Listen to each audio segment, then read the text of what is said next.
First of all, I'm delighted to be here. I think this is a very important meeting and so on. It gives me a chance to make some general points, and some of them are positive and some are a little bit not so positive. I will, I hope, excite some people, and I will probably upset some other people. So, you've been warned. I hope that at the end of the day, people will take away, oh, that one works, okay. People will take away actions, not just more talk about what we might do when we next meet to talk and so forth. We're at a critical point here. I'm still trying to find my connection.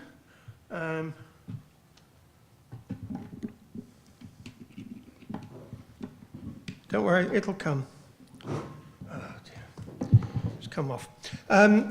What I am going to present is the fact that our problems in managing research data are not protocols, they're not technology, they're culture. Now, the previous presenters have all done a wonderful job in presenting much of this. Some of this I don't need to say, but it is the culture that matters. And we are at a critical stage because if we do not take control of our research data, in 5 years' time there would be nobody in this room because it would be run by the major commercial publishers and organisations which are derived from that. We're really in last chance saloon with this. And I will, it's not just me who's saying this, there are other people doing this. I know there are 1 or 2 publishers here and so on.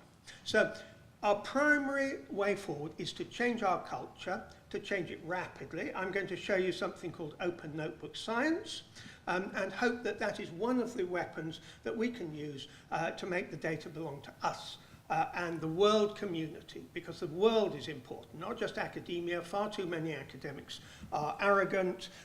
We've heard about this today. I might as well start my stopwatch so that I don't go on for too long.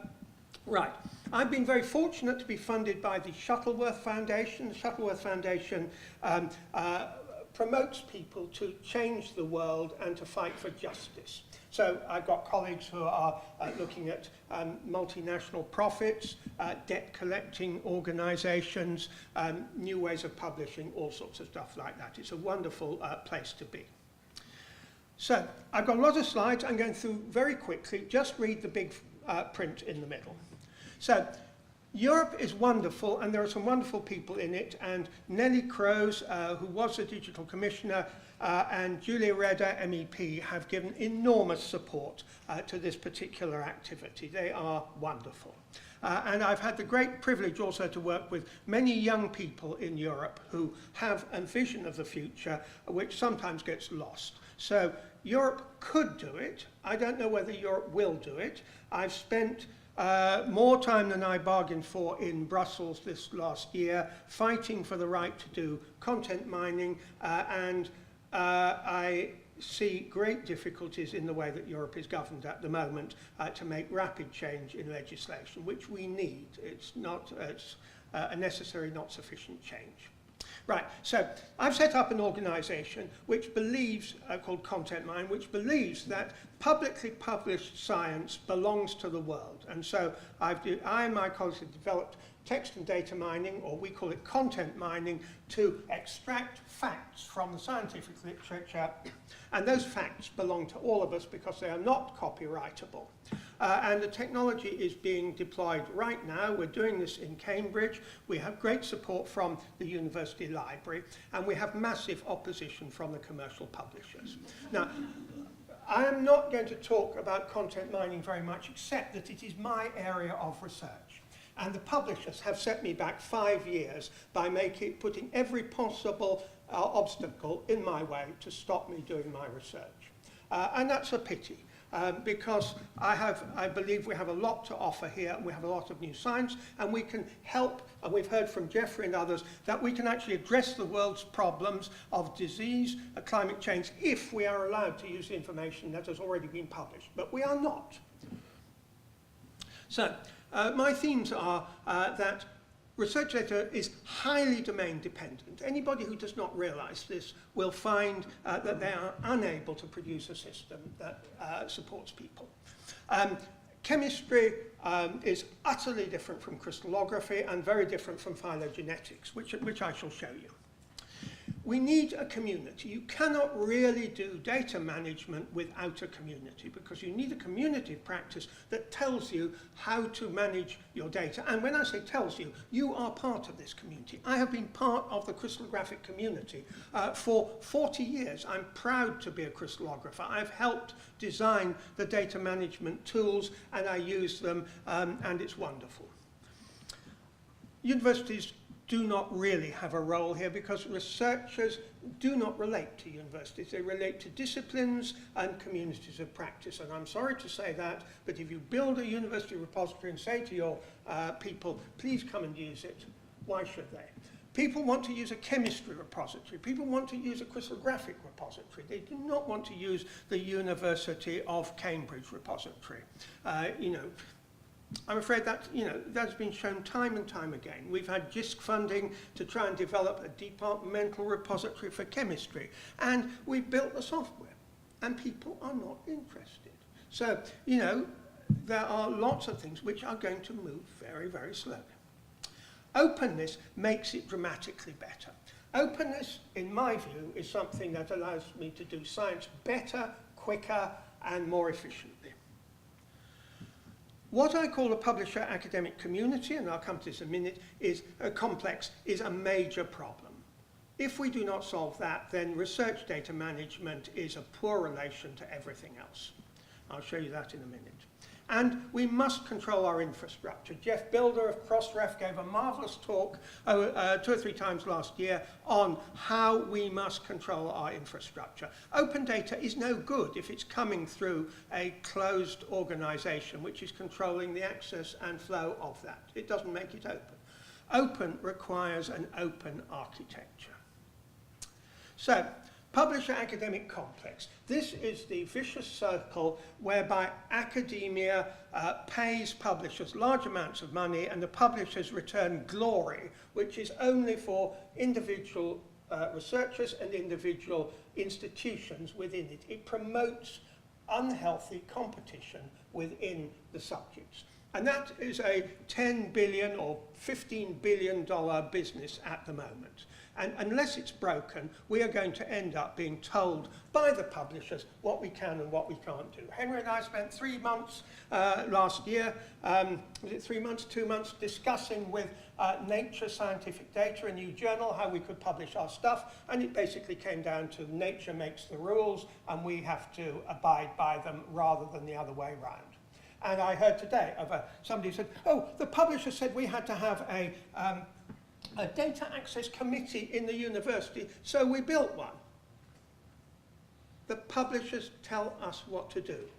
Once we get to that stage, we are lost. Okay, so it's not just me. This is Boris, the Vice-Chancellor of Cambridge last year, the year before, said, just wait until we get into open data. Elsevier is looking at ways in which it can control open data as a private company rather than the public bodies. That is the reality. The major publishers are moving into controlling data. And if you think open access is a lot of money, $15 billion, we spend publicly worldwide something like 500 billion on doing publicly funded research. And a publisher will make a very good living if they are able to control the flow of funds, of information, of projects within those organizations. So I'm going to talk about some of these topics here. How many people here have used, not heard of, used GitHub? Oh, excellent, right, okay. How many people have used Open Notebook Science? Fantastic. So I'm going to explain those because those two are absolutely key to data management in the 21st century.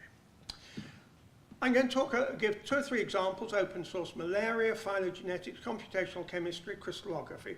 And I'm going to highlight the role of early career researchers. Early career researchers are a necessary part of the solution. You must believe in them. You must abrogate some of your power and say to the early career researchers, what do you think the future is? Go out and build it. That's how Figshare got built. It was Mark Harnell was a third-year graduate student, wanted somewhere to put his data. The university couldn't help, the domain couldn't help, so he found some place, put it up. Nobody was interested in supporting him, so he's sold out to Digital Science. I don't know who owns Figshare. Mark says it's him, Digital Science says it's him, but what it is it is control of our data by something that we should have captured and owned at an early stage in that. And unless we spot these things, we're going to continue doing this, and in 5 years' time, it will be yet another thing that we fail to manage. Okay, I'm also going to talk a little bit about content mining.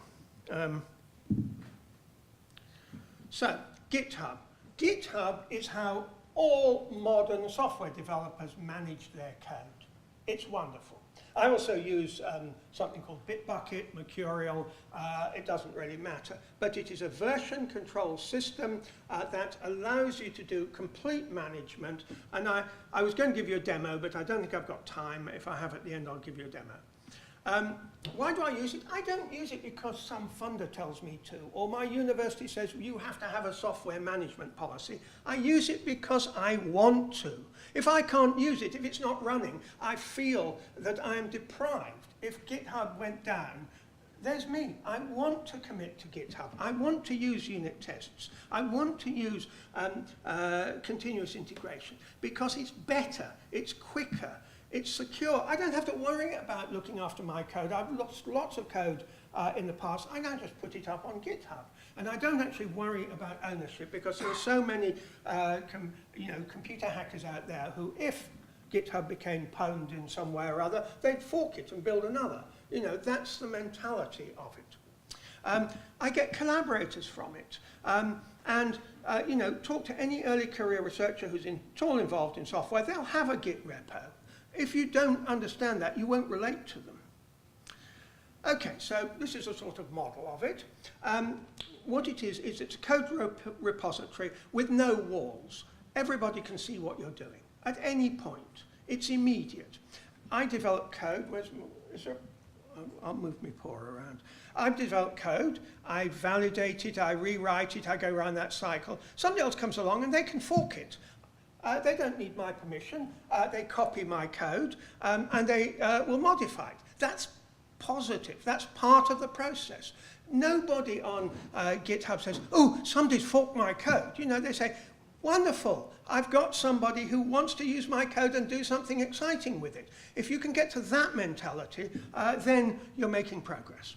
So other people come along and reuse your code because they say, well, it does something useful, and so on. And somebody else uses that down the line, and then I look at this and say, wow, I can change my code. So the whole thing is a wonderful, innovative community of practice that is, self-reinforcing and so on. So this is what it looks like. You don't need to know the details here, but this is me committing, once a day, twice a day, once a week, whatever. Every little dot on that means a commit. A different version in GitHub, and GitHub is managed in such a way it doesn't put the whole code up every time. It does diffs and merges and all sorts of exciting things, and you can see here, you don't need to understand it, but from time to time I merge it back in, and some people got really complex things if they've got lots of people in the project, and this is used because it is the best thing that anybody has ever come up with. That's why people use it, and if it doesn't do something, somebody will go out and add it in. And then here's my contribution from outside the project. So people are adding stuff into me. I don't know who these people are, and so on, but they have contributed, they're interested in it. So you pick people up. You have a really vibrant community. And this is something called Jenkins Continuous Integration. I have 50 different software projects. Okay, I've built them up over 15 years.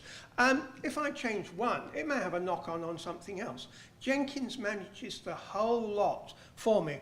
I amended something yesterday, and a whole lot of changes were triggered in this system automatically, and I look up and see what the traffic lights are, and you can see some of them still need tweaking, some of them run but the tests don't work, and many of them pass the tests.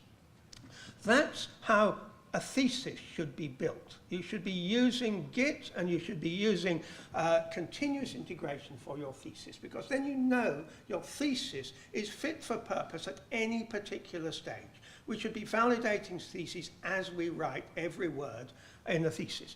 And it sounds terrible at the moment, but the tools are there. You've just got to accept that other people have already solved this problem. And I know many people who do use Git and other tools like that to create their theses.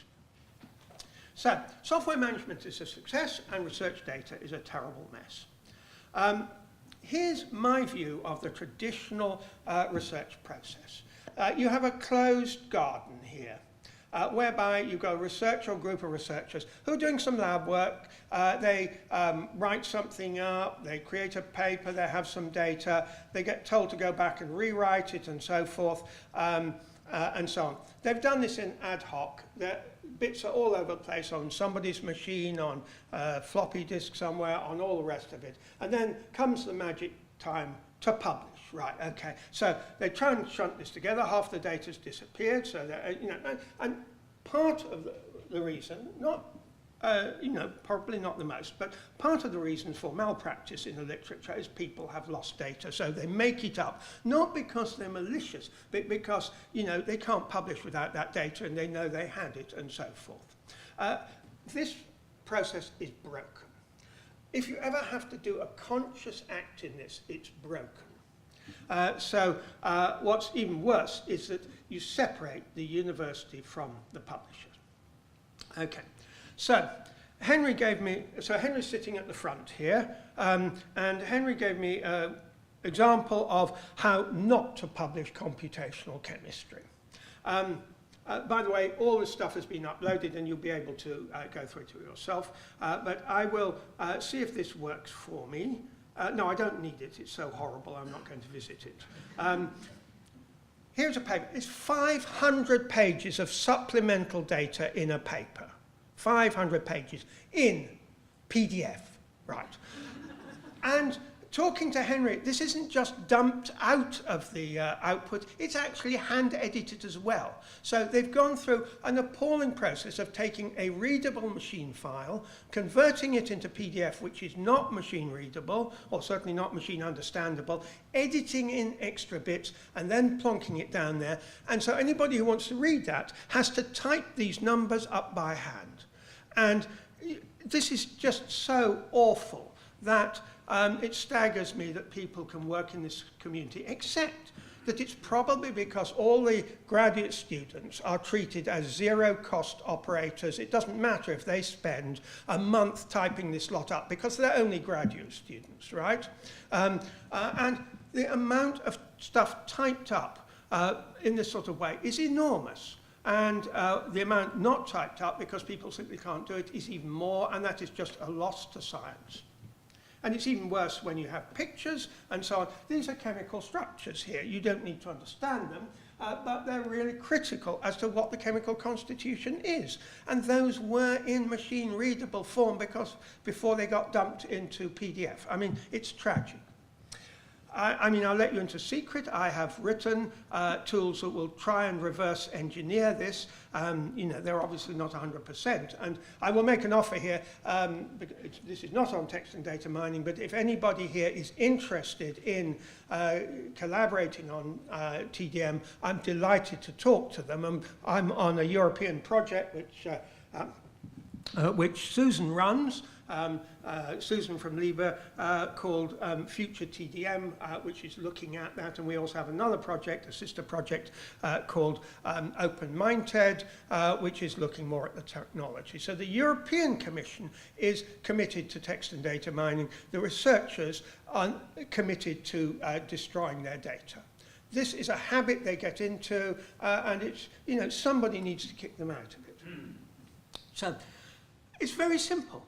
Put your data as it is created directly into a repository.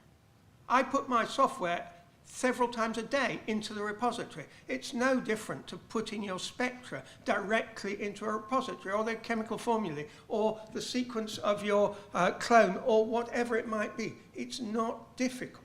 It just isn't done. So, who are some people who are, who are changing the world? And here are three of them. J.D. Bernal, who's my hero, and who was master of Birkbeck College, which I'm trying to orient myself over there, right? And a great crystallographer and progenitor of several Nobel laureates, such as Dorothy Hodgkin, but a polymath who saw that data and knowledge management was critical. And he said it was possible to manage knowledge, and he did more than say this. He kicked this off by catalyzing the crystallographic community, because he was a crystallographer, into creating what is probably the world's best scientific knowledge management system.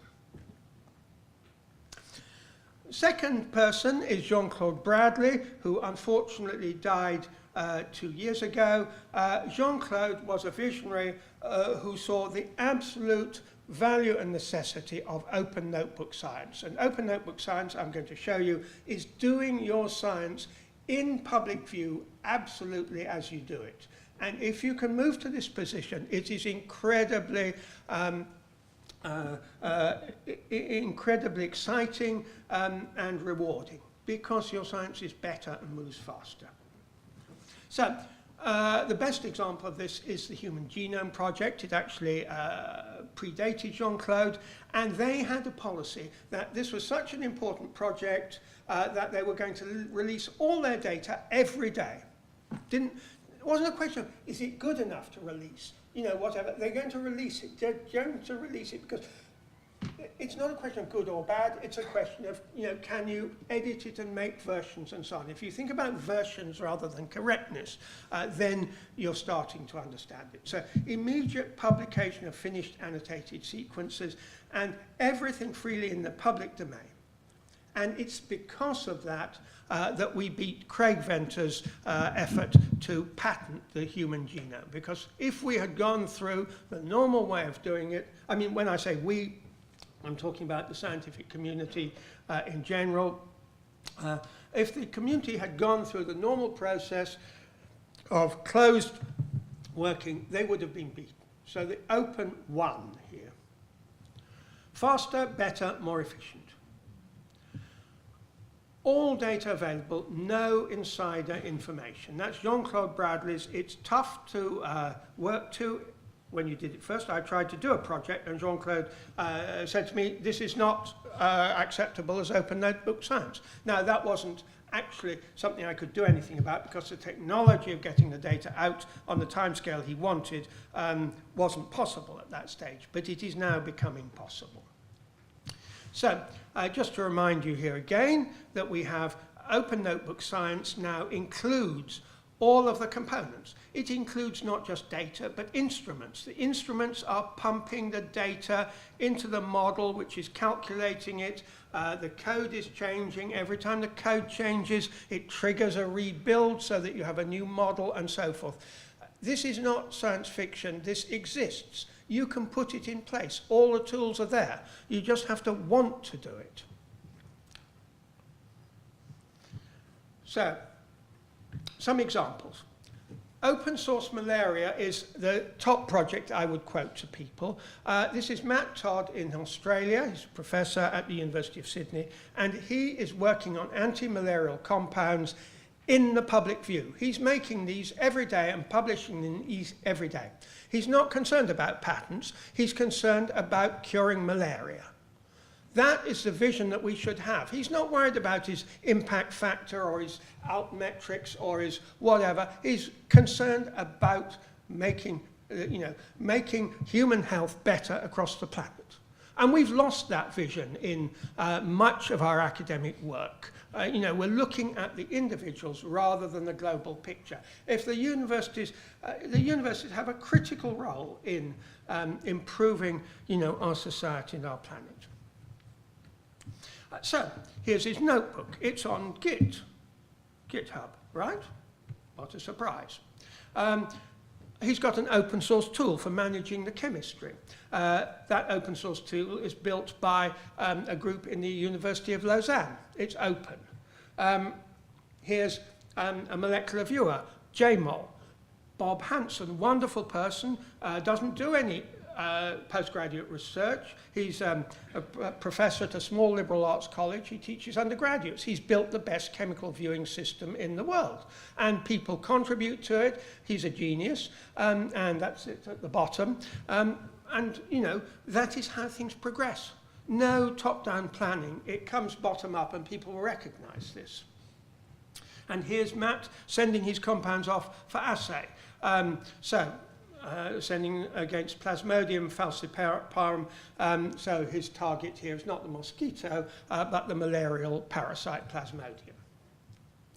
And just for the record, because you'll be able to read these slides, this is saying thank you to the École Polytechnique in Lausanne for the chemical software, and thank you to the University of Southampton for LabTrove, which is a blog-based laboratory notebook. And the point is, it wasn't designed as a laboratory notebook in the conventional way. It was designed as a blog which could evolve to support the research. So data thrives on community. If you do not have community, it is possible, but it is much, much harder. So next one, Henry.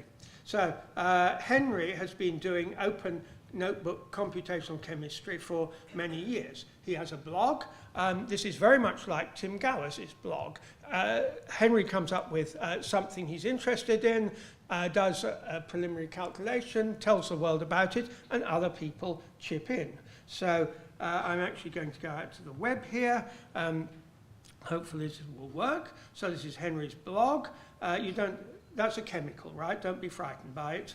And here's a calculation he's done, and he's asking questions. And points here at the bottom, he's reposited all the data with a DOI. So this is, trifluorothioethylene, whatever it is, nitritosulfur. And here's the data, and you can go through and you can find all the data stored there and so on.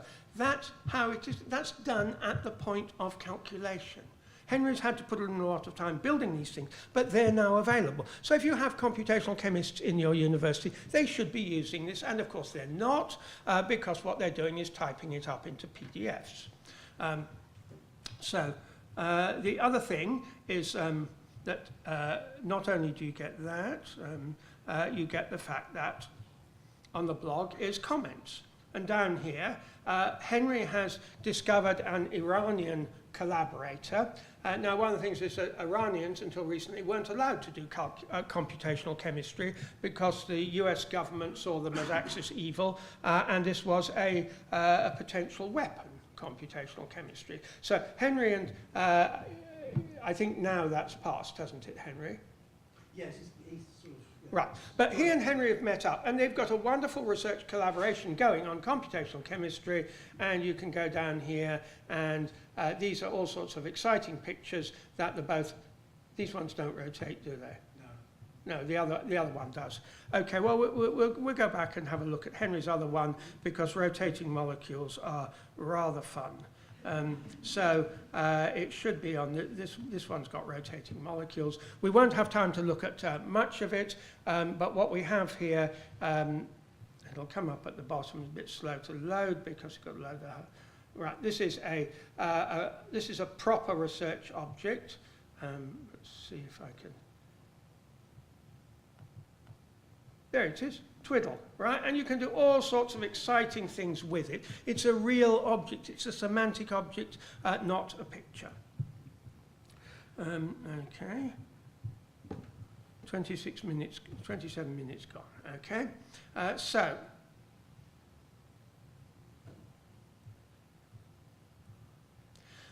I'm going to very briefly talk about the crystallographic community, because if all communities were like the crystallographic community, we wouldn't have a problem here. We wouldn't be meeting. People would be managing their research data. It's proactive. It's the friendliest scientific community I've ever come across. I'm delighted to be part of it. It's got a wonderful international union which works with the community. They value data publication, and for 50 years they've been publishing data as part of the publication process. They develop semantics and dictionaries, lots of volunteer, heavily open reuse of data, culture of validation and reproducibility. It's all burnt into the fact of being a crystallographer. You value these things. You have to do science well. You have to achieve the same standards as other people, and you exchange your progress and your ideas and your support. So they create dictionaries. This is a dictionary. They've probably got 10,000 terms which are defined. If you're going to do data management, if you don't have a dictionary, you don't know what you're talking about. So this is a crystallographic dictionary. It has to be done by a community. It can't be done by individuals, not for any permanence. You have validation tools. So these tools here, they've got 1,000 tests on a structure. Here's some data. You run the tests on it. And this test is saying to the author, this looks good, this doesn't look good. What are you going to do about it? So no paper gets published unless the data have been agreed by the journal and the author that the data are fit for purpose. Where to put crystallography? Well, proteins put it in the protein data bank, which gets public subvention, but the small molecule people put it in closed databases which recover costs. One is the Inorganic Crystal Structure database, and the other is the Cambridge Data Centre, and they are closed. And that means that if you publish data, then the data are essentially controlled by those, and you can only get the data in large amounts if you pay an annual subscription, and you are not allowed to reuse the data without the permission.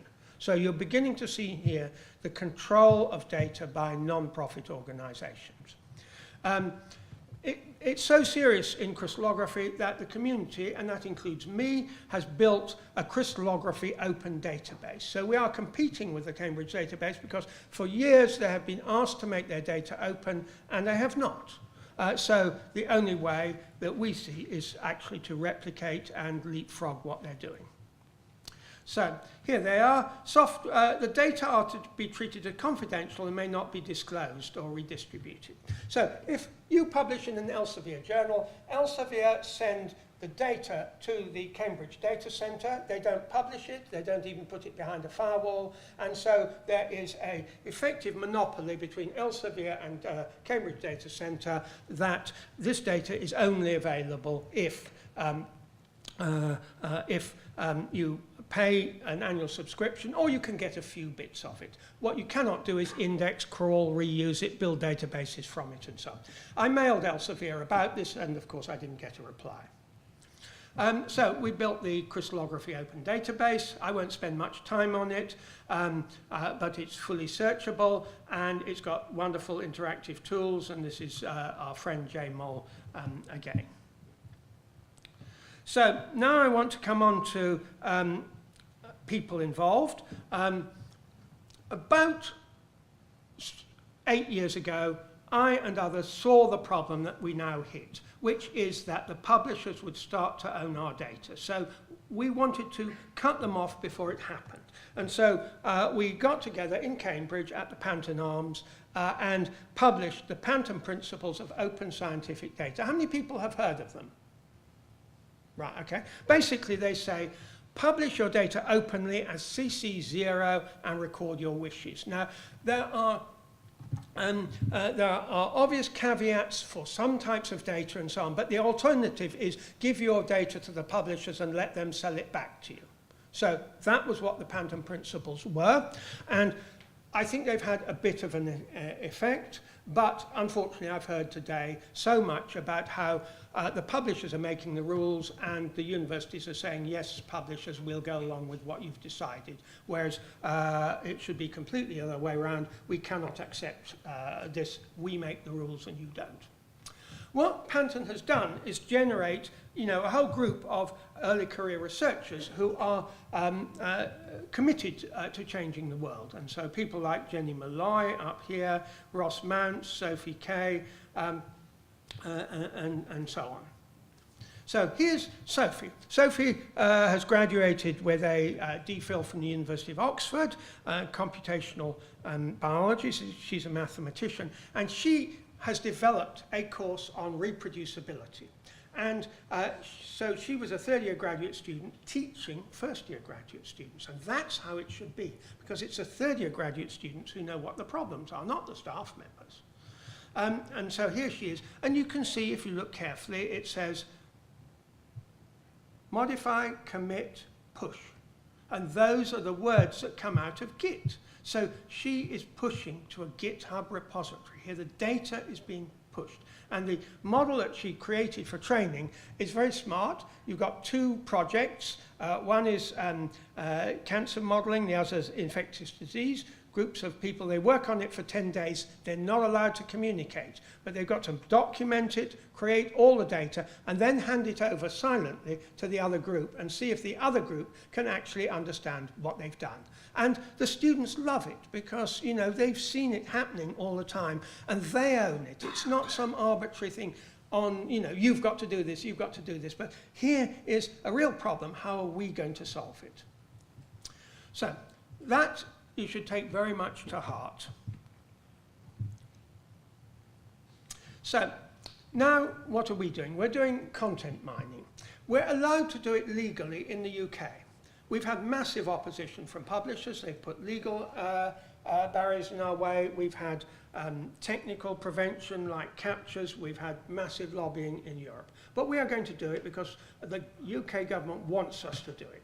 So our first effort here was funded by the BBSRC, and it was to build a supertree of microorganisms. So this is a tree of life. 99% of it is little crawly things and so on, and animals are just one little branch here. So these are all, you know, bugs of various sorts. And we're going to build a supertree of bugs. Now, you know, this is very large. That's just another tree of life. Where's the data? Well, there's a database. Authors don't put their data in the database. 4%, you know, that is the tragedy of this lot. We have to make it trivial for authors to want to put their data in. And you can see, if, for example, they had a computational platform which helped them make their data, it would go automatically into this database. We've done this project as Open Notebook Science. It took quite a lot of reorienting and so on, but it's a wonderful experience. All the data are public, all the discussion is on Discourse, anybody can join in. About 4,500 images from 4,500 articles in the International Journal of Systematic and Evolutionary Microbiology. They look like that. They're pretty awful at representing data. Look at the pixels here. That's horrible, right? That is data, right? That's not a creative work of art protectable by copyright. That is data, right? It comes straight out of a computer. We analyzed every pixel. There were many errors we discovered. So, you know, the organism didn't match up to its GenBank accession number and things of that sort. And we made a supertree. And that may not look like a tree, but actually that is that's the root of the tree. There's a little break here. It becomes a little bit clearer here. So this is a tree which we expand 100 times in here, and you can see at the end you've got microorganisms which are all aligned in a little tree. So we pulled all of that together. It takes about 3 seconds to analyze one of those diagrams. So the whole thing can be done on a machine like this, you know, over lunch or whatever it is. You know, it is not, you know, a mind-boggling problem. So why don't we have Git for data? Right? Well, we do put our data on Git, but it'd be nice to have it versioned and so on. And this has now arrived. So we now have something called DAT. And the latest announcement is 2 days old. And DAT 1.0 has arrived. It's run by, I'll see if I got a picture of him. Here, this is Max Ogden, and he's funded by the Knight Foundation. Has anyone heard of the Knight Foundation? The Knight Foundation is a foundation for public good in journalism. And here they are funding a tool which supports science. And the message of that is that there is better software out in the public arena than there is in universities, because universities don't look outwards. So Git didn't come from universities, it came from the software community. Dat has come from those people who really care about managing open data, who are governments, journalists, and all sorts of public interest organizations. So, you know, we have to look beyond, you know, our walls at the moment. And it can, of course, be used for science, and here's Queen Mary using it for DNA. And that thing across the top here is a chunk of DNA. So we come to the last 3 slides. We're going to mine the literature. That's our research. We're not doing it for any other reason than to find new science in the literature. We're not going to make any profit out of it. We're doing it non-commercially, and we're going to mine the data from papers every day for things that really matter to the human race. Like Geoffrey has said, epidemics and climate and things like that, because there is knowledge out in the published literature which we are not using. Probably 70–80% of the public literature is not properly used, and we're going to mine it for the good of the human race. And we are allowed to do it legally in this country. Now, this is a very sobering thing here. One of the people we collaborate with, Chris Hartgerink, who's an early career researcher in the Netherlands, started to do a project where he's interested in detecting problematic research, such as data fabrication, unreliable findings, and so on. That sounds like me to be a pretty good thing and a valuable thing to do. He was downloading papers from Elsevier. Elsevier wrote to his university, which was the University of Tilburg, and said, this person can be considered to be stealing content. And he was to stop. And the university went along with the publisher and told him to stop. So here you have a publisher who has demanded that a researcher stops doing it. This is what I call academic freedom. And unless we fight this, we are doomed, because we will end up with our libraries and our data being run by Elsevier, Macmillan, Springer, Wiley, and all the rest of them. So this is the issue. One of my main hopes is in early career researchers. And here are some of them. I'm not going to go through all of them, but they're wonderful. They have a sparkling vision of the future. They're desperately unhappy about the current situation. They need not just our, you know, nice words. They actually need positive support in the way that Chris Hartgerink did not get from his university. And anybody here should go back to their university and say, text and data mining is a critically important part of the future, and we are going to absolutely support our researchers to do it, particularly in the UK. Despite anything from the publisher, we're going to tear up our publisher contracts and allow text and data mining. So I'll leave you with that. I'll be very happy to take questions.